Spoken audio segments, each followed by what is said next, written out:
Welcome to All Workforce Matters. I'm Teresa Mealy, host and chair of the Rutland Region Workforce Investment Board.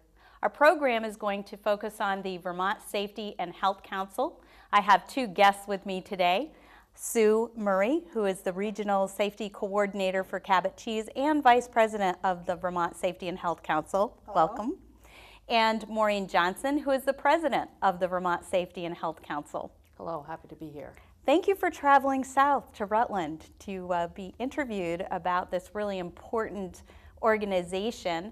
I'm hoping that you can lead us off, maybe Maureen and Sue jump in wherever, to talk about the history. How did this come to be and why is it so important?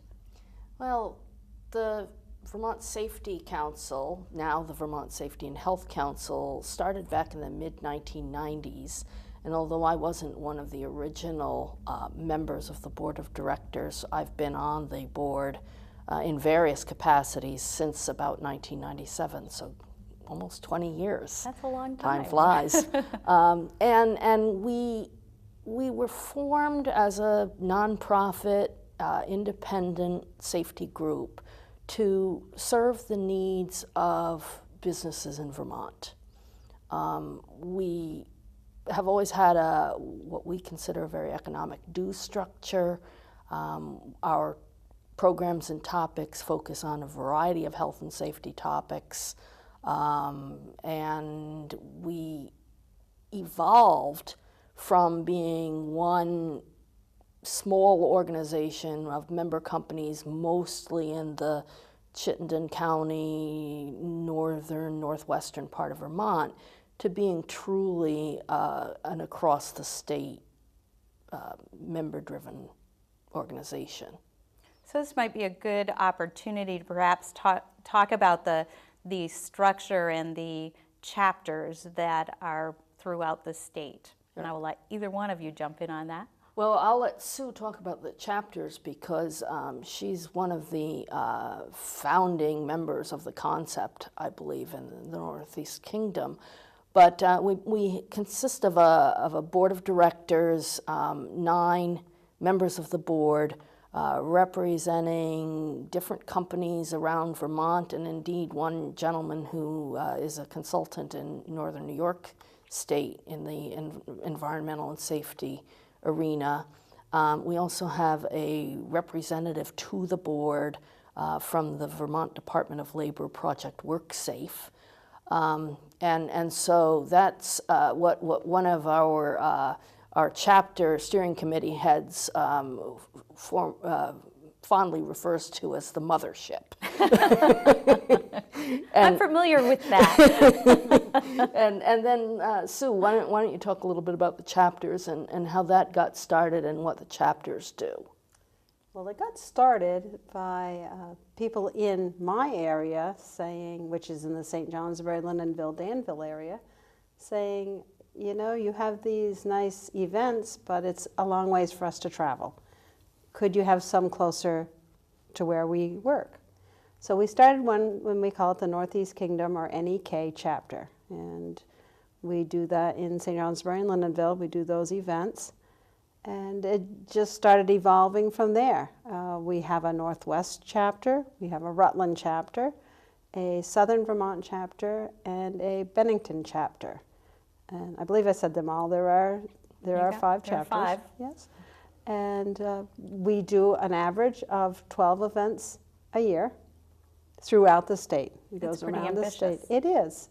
It is. We get anywhere from 40 to 10 people at our events, and we ask them what they'd like to see. We typically do a round table each year, each chapter does, and ask them what they would like to see for trainings coming to their area. And that's how we know what they would like. Excellent. So when a company joins the Vermont Safety and Health Council, or an individual, they join the statewide council. They don't become a chapter member per se. But having the chapter structure and allowing the chapters to operate with some flexibility allows us to bring those workshops to different areas of the state. Sometimes we have the same topic offered in multiple places in quite short order. For example, we had 2 fall protection workshops in March. One was held in Springfield in, quote, southern Vermont, and then the other was in Swanton, and you don't get too much further northwest in Vermont than Swanton. So, that was an example of something where we really coordinated a topic and speakers over the course of a couple of days. But as Sue said, we really want to hear from members as to what might be something that is important to them in their area. Some safety and health topics, it doesn't matter what kind of industry you're in. Ergonomics, for example, everybody is concerned about ergonomics and body mechanics. Something else may be a little bit more specialized based on the type of industry or several different industries in a particular area. So we really try to allow for the chapters to be flexible in serving the members of those communities. So for example, in Rutland, you, Teresa, have a group of businesses that are interested in health and safety, and you're kind of coordinating some individually designed workshops and topics for those businesses. Yeah. The one thing that I think is also a beauty of belonging to the Vermont State Council as a member is that it allows you to go to different areas if something is of interest and perhaps it's not offered in your area, that you can go to another workshop and participate. Right. And it's very open, and actually that kind of participation is very much encouraged, right, which in some organizations it isn't set up quite that way. So it's a very unique, in my experience, a very unique setup and really very beneficial. Right, and talking about benefits and why should somebody belong to the council, again, either as an individual or as a company, the workshops that we're talking about are free to members. They're generally half-day workshops. Occasionally we might have to charge a nominal fee for reproduction costs. I know we did have a workshop, was it last year, where there was a brochure that the instructor handed out, and we needed to pay for that. So we charged, I think it was $5 for members, but generally free to member companies. And again, as you pointed out, Teresa, if a company in Middlebury hears about a workshop in Lyndonville that's of interest to their health and safety professional or members of their safety committee, and that company wants to send those people to Lyndonville, there's no additional charge because of the fact that it's a member of the statewide council. Now, one of the other benefits that I'm aware of are trainings beyond what the Vermont Safety and Health Council regional chapters offer. And we get lots of information from the state council to us, informing us of a variety of different trainings offered outside. How does that all fit together, and how does that flow kind of happen? Well, whether it's a private consultant or sometimes the OSHA Training Institute out of Keene State, New Hampshire for Region 1 OSHA, when the Vermont Safety and Health Council becomes aware of a health and safety training offering, we will post it on our calendar at our website, www.vshc.org. And we distinguish between Safety Council sponsored events and non-sponsored events. But as a service to our members and as a service to Vermont communities at large, we want to get the word out about safety and health training offerings. And so that is not necessarily just a member benefit because we have a mailing list and anybody can see our calendar. It's not a members only section of our website. But it is something that we feel is a service to members and other interested parties to know about offerings around the state and sometimes even out of state. We also partner with the Vermont Department of Labor. We have an alliance with them, and part of the benefit of having that alliance is for us to get the word out to businesses at large.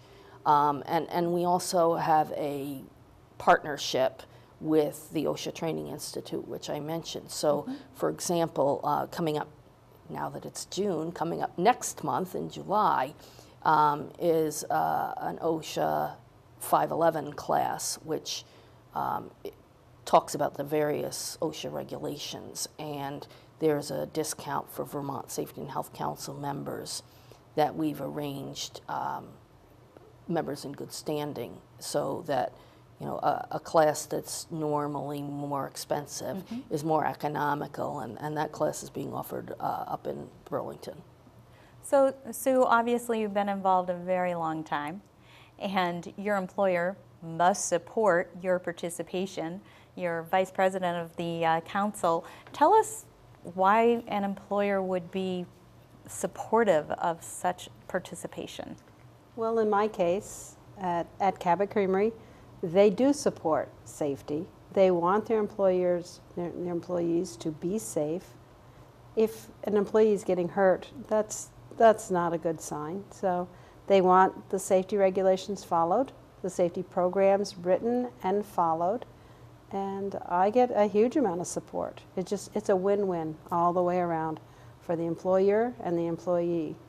So speaking of that employee, one of the things that we were talking about earlier is that these workshops and so forth are not just designed for safety professionals. Can you talk a little bit about the benefits to an employee that could participate in the workshops as well?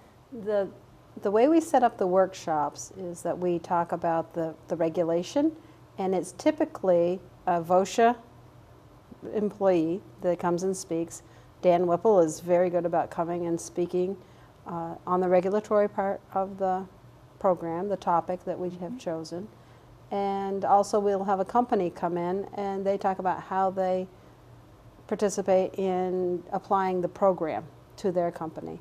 Because there's always these little tricks of the trade just to get the buy-in from the employees and make it go as smooth as possible. You can't just put it out there and say, you will do this.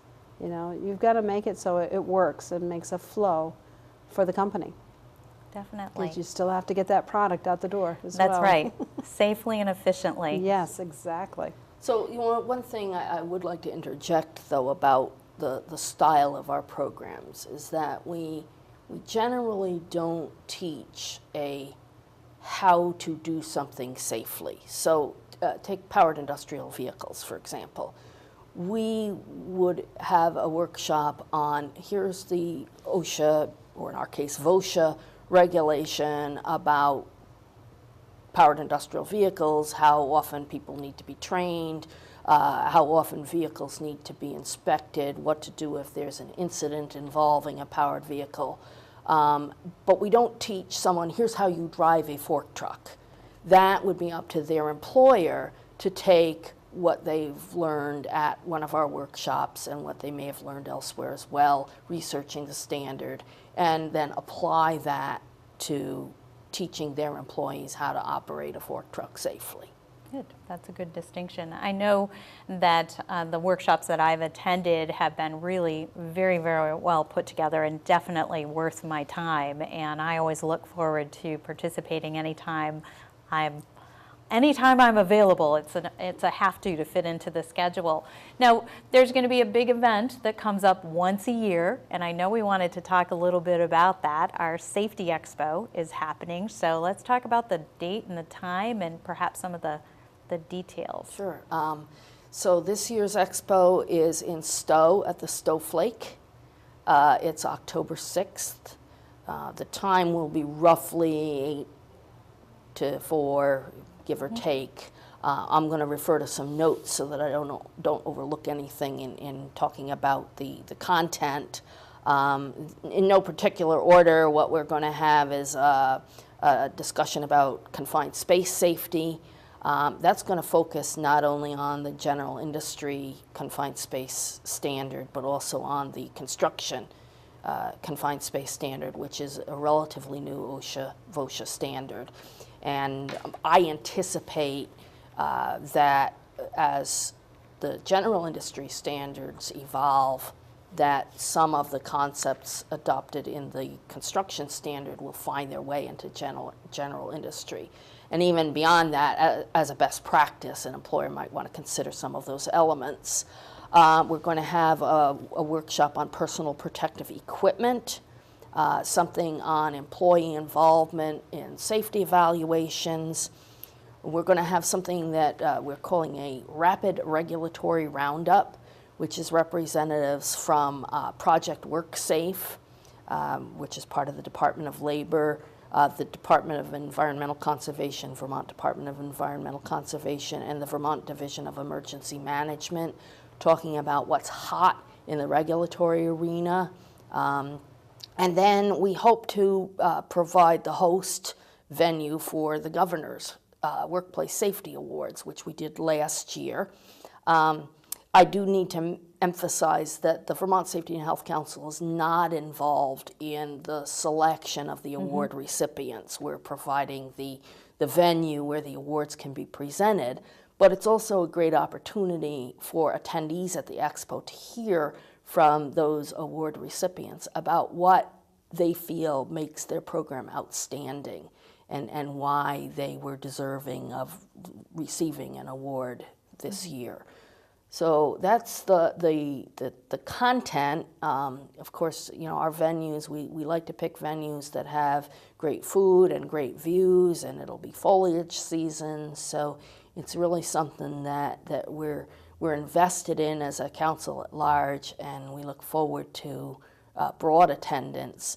The other thing that the expo offers is the opportunity to visit with vendors, purveyors of safety products and services. Excellent. So you mentioned, you know, a broad array of people attending. Talk more about, you know, who should attend. Do you have to be a council member to attend? Can you just be someone who's interested in maybe becoming a member of the Safety Council? Sue, do you want to jump in on that one? Sure, anybody can attend. You know, it's typically been HR and safety professionals that attend, or safety committee members. It would be hugely beneficial for frontline supervisors, for managers, you know, to help know the safety regulations and how to apply them. So no, truly, anybody can attend. And you don't have to be a Vermont Safety and Health Council member, but you do get a cheaper price if you are a member. One of those benefits that we're talking about. That's one of those benefits. Good. So more information is available on the website. Yes. For the Safety Expo. What else is available on the website now that we bring that up? Well, we have a list of our member companies. So a company that's interested in joining can see who else is a member. We have a list of our board of directors. We have a way to contact the council. My email address is listed, plus there's a contact button. And then, as I mentioned before, we have that calendar of health and safety training events that we have become aware of. It tends to be mostly Vermont-based events, but we do sometimes cover events, if we become aware of them, that are in adjacent portions of other states, like the North Country of New York, for example. And we do have also some reference links to agencies such as the Environmental Protection Agency, OSHA. We try to keep our website pretty simple. As I mentioned, we are an all-volunteer organization, and I personally would rather see a simple yet accurate website rather than something with a lot of bells and whistles and a lot of out-of-date information. Yes. Or broken links. How annoying when that happens. So if folks were viewing the program, email either of you in addition to a resource, getting in touch with someone to talk to about becoming a member, participating in some way? Yes, absolutely. Great. so they can zip an email right off. You know, we can talk a lot about the benefits in a forum such as this, and I hope our passion is coming through in a forum such as this, but even more we can be passionate and detailed in a one-on-one conversation.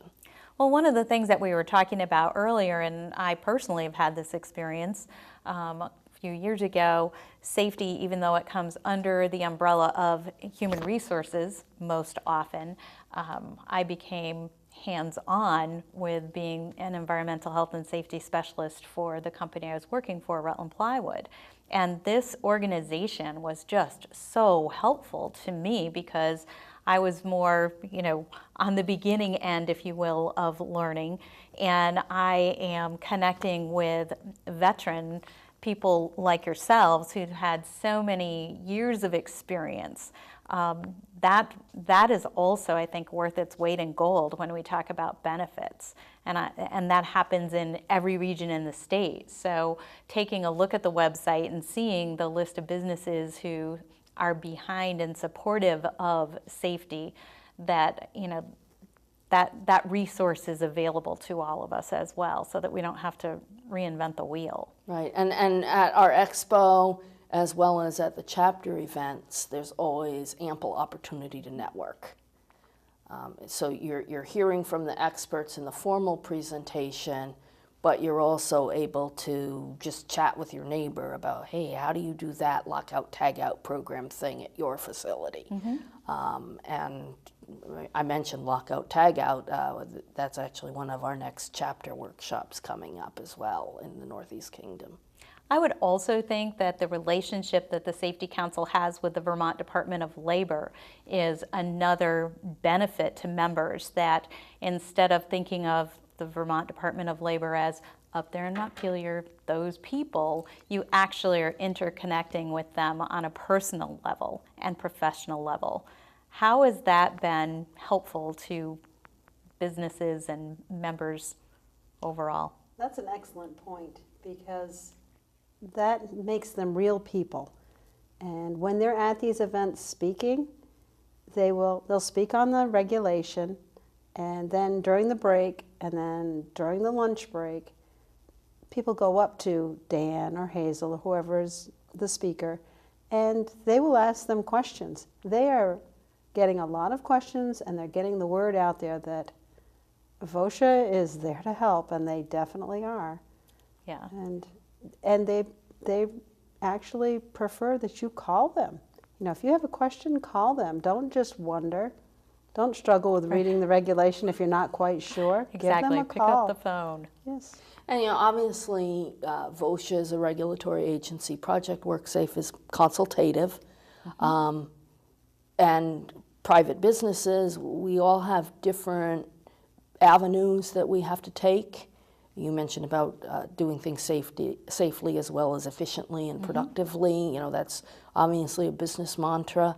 But our goals are the same, whether we're a private employer, whether we're a public entity, whether we're in enforcement or consultation, is that people go home at the end of the day safe and healthy to their families. And I think that that's really the mantra of the companies that belong to the Health and Safety and Health Council, is to find out how to do things right, how to do things properly for the health and safety of their employees, their associates, their production workers, their maintenance people, their facilities folks. And that's why having that partnership with Project WorkSafe and with VOSHA in the Department of Labor is so critical, because like Sue says, the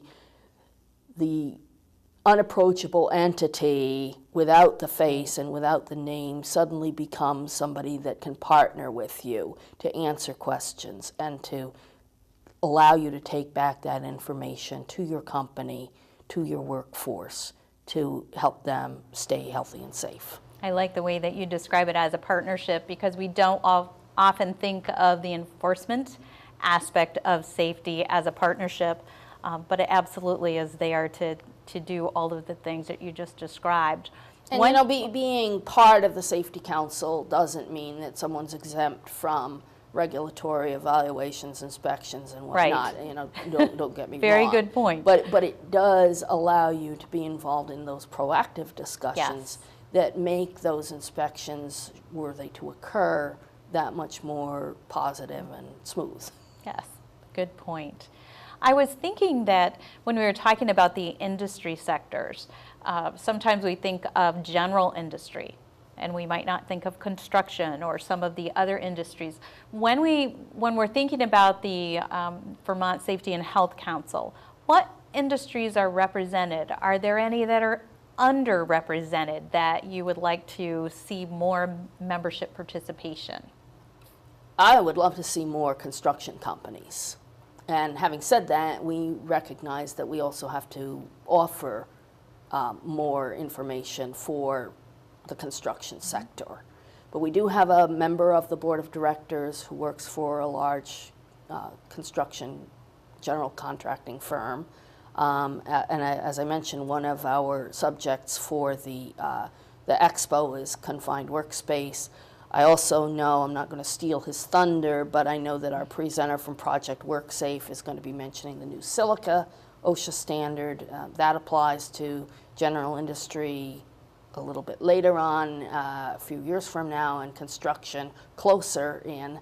So, you know, those are two subjects that I think should be near and dear to the hearts of contractors and construction firms, because those are both really significant health and safety impacts if those standards and the principles behind them are not adhered to.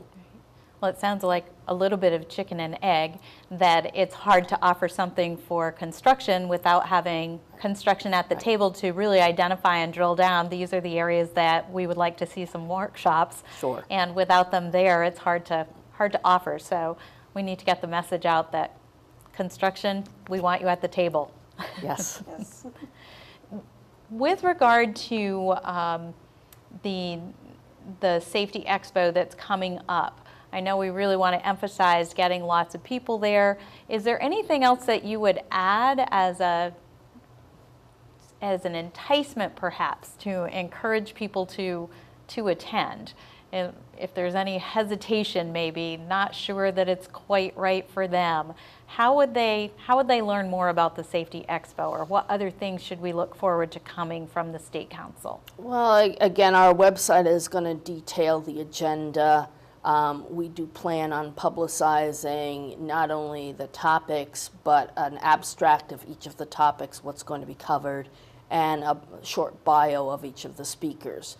I know, having worked for a private employer for many years, you know, when you're approaching your boss about funding an event, getting time out of the office, you know, you're competing with others who have important priorities as well. So we recognize that we can't just rest on our laurels and say, well, people went to the expo last year or the year before. We have to continue to provide people with the detail that helps them go to their boss or their boss's boss or their financial support personnel and say, this is what I'm going to go hear about. This is who's presenting. This is why it's important, and not just, as I said, rest on the name. Well, it's the Vermont Safety and Health Council, so clearly there's going to be a benefit to going. Well, I can say last year I was fortunate enough to be able to attend the Vermont Safety Expo for the first time, and I can't say enough good about it. I had a really wonderful time. All of the things, the benefits that you talked about, the networking, meeting other people, really learning some really great bits of information about regulation, as well as, you know, here are some best practices and so forth. It was well worth it. So there's my plug for the Safety Council. Thank you, Teresa. We have just a little bit less than a minute left. Is there anything else that you want to be sure to say to our viewing audience? I'd like to just emphasize that if somebody has questions, if somebody would like to be involved at a chapter level or on the board of directors, if someone has a topic they would like to propose, if someone wants to be a speaker that they should reach out specifically to me at my regular email address, but also to the website contact information. We're always looking for fresh ideas and willing volunteers. Great. Well, thank you both. I really appreciate you coming and talking to us today. And for our viewing audience, thank you for being with us. And remember, all workforce matters.